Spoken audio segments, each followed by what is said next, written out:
Hello and welcome everyone to Anfield Index.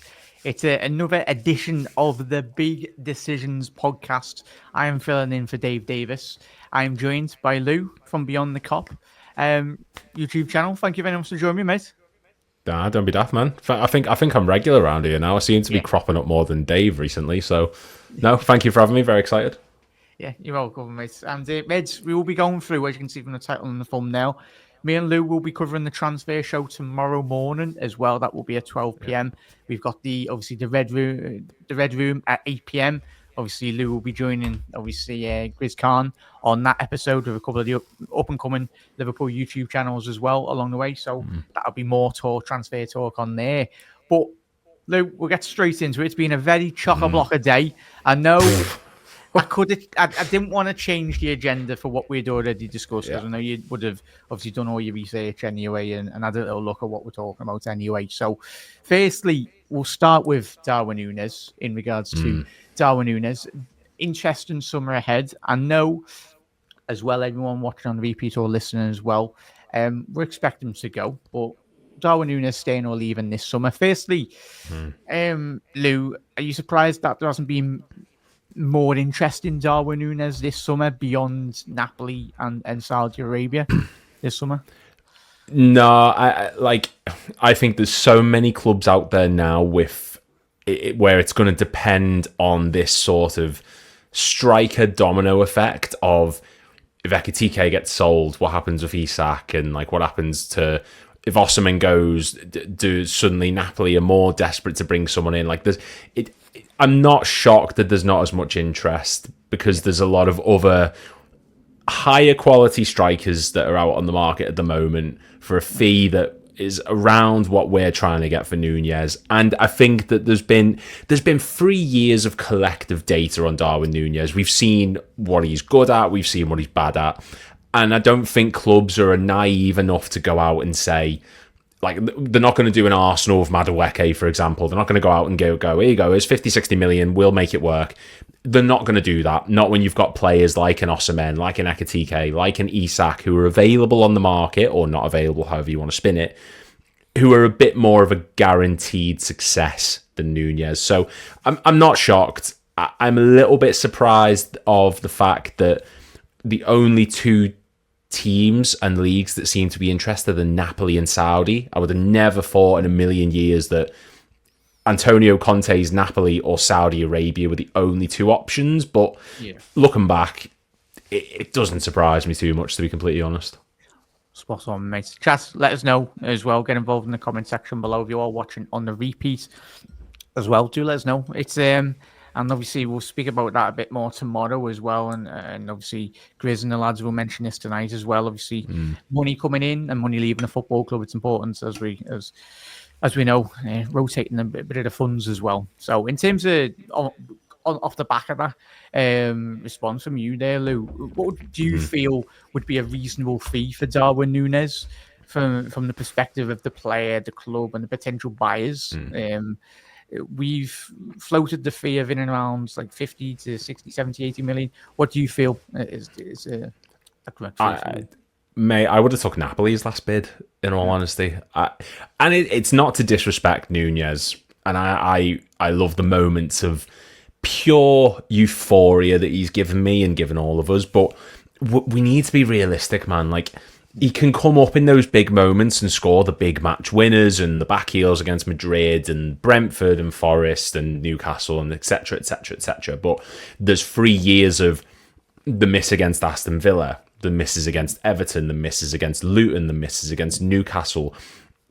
I think we're pricing him out the market in the desperate hope that clubs are going to panic buy because they can't get their hands on an Ekitike or an Osimhen or those other players I mentioned.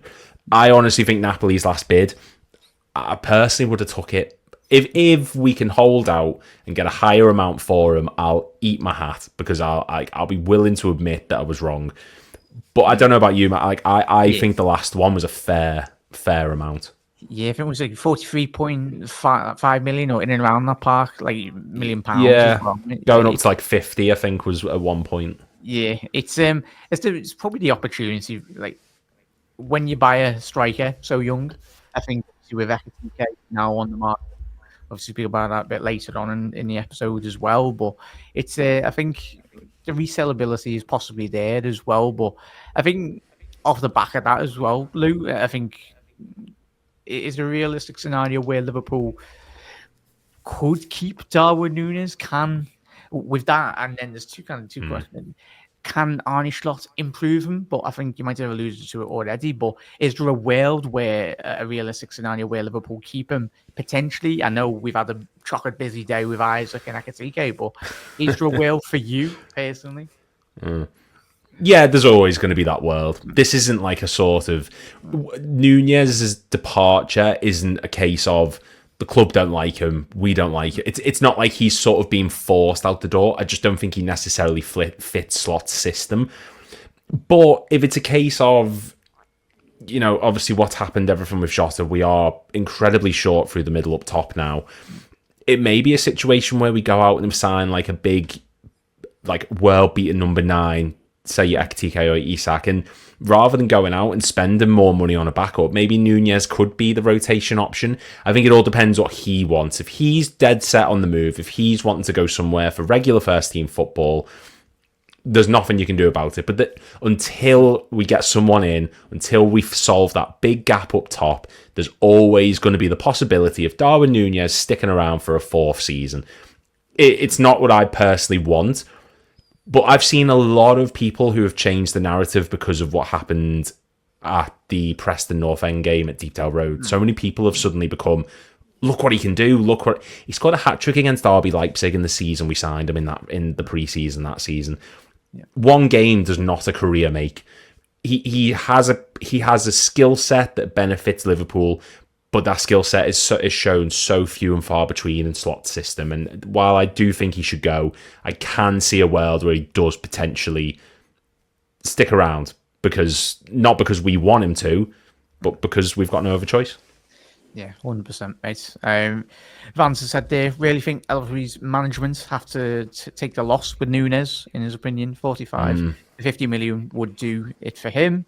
We paid like 80 million. No one will pay that. Besides, it's similar to what you mentioned, mate, as well. Yeah. Would you concur with that coming from with that, Lou? Or yeah, look, I agree. I understand that we've had players like Solanke and Jordan Ibe and Vandenberg, Carvalho in recent memory, who we've signed for cheap. We've sold them for much higher than they're worth, let's be honest.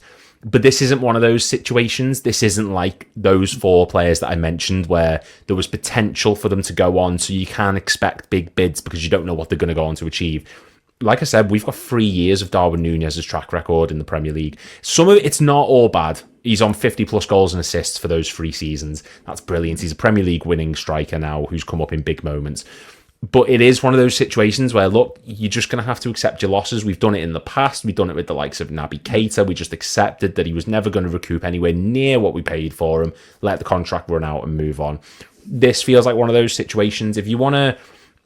If you're waiting for a club to come in and pay what we did for Darwin Núñez, like the best example I can think of for us in recent memory was Christian Benteke. We held out until the very last minute until Palace matched what we paid Aston Villa. We got lucky with that because he wasn't worth that amount when we sold him. You're not going to get that with Núñez. No one is going to go out and spend that amount of money that we signed Núñez for after 3 years of track record in the Premier League, when you could use that money to sign an Ekitike, you could sign an Osimhen, you can sign other players with proven track records of a higher standard. So I agree with the sentiment. Just at this point, chalk it up to what it is. He gave us some great moments, but it's not going to work. Let's just get him gone while the memories are still happy. I don't want to see it drag on. Yeah, and this is big decisions as well, chat. So if you're new to the podcast, obviously Dave has a variety of guests on. Lou's already been on. I've been on at the beginning when I first started as well. And yeah, so you've got to straight to the point, as always, from Lou anyway, in regards to the big decisions. So the final big decision with Lou here is coming to start of the season, Lou. You think Darwin Nunez will be a Liverpool player? What do we class that? Do you class the Community Shield as the start? Or I rephrased that. Come what the end of the transfer? Sorry, Riz. come at the end of the transfer window currently, and then when we are deeper into the season, because I think technically the transfer window still open, isn't it, when the new season's on? Yeah, because it goes till the 1st of September, doesn't it? Yeah, I think so. So yeah, come at the end of the window, will Núñez still be a Liverpool player for you? I think I'm acting more with my heart than I think my brain. I don't think he will, based purely on the news from today. I think that's us sort of saying, look, you're not going to be the main man going forward. There has to be change, and I fully expect Núñez to be gone by the end of the window. But there's a tiny 5% part of my brain that's thinking, you know what, he could still be here. He could be like a Veruca. We could not get rid of him. I don't know, but I hope for his career that he does move on, and I fully expect him to. But there's a little shred of me that can see him staying beyond this summer window, to be honest. So is that a yes or a no?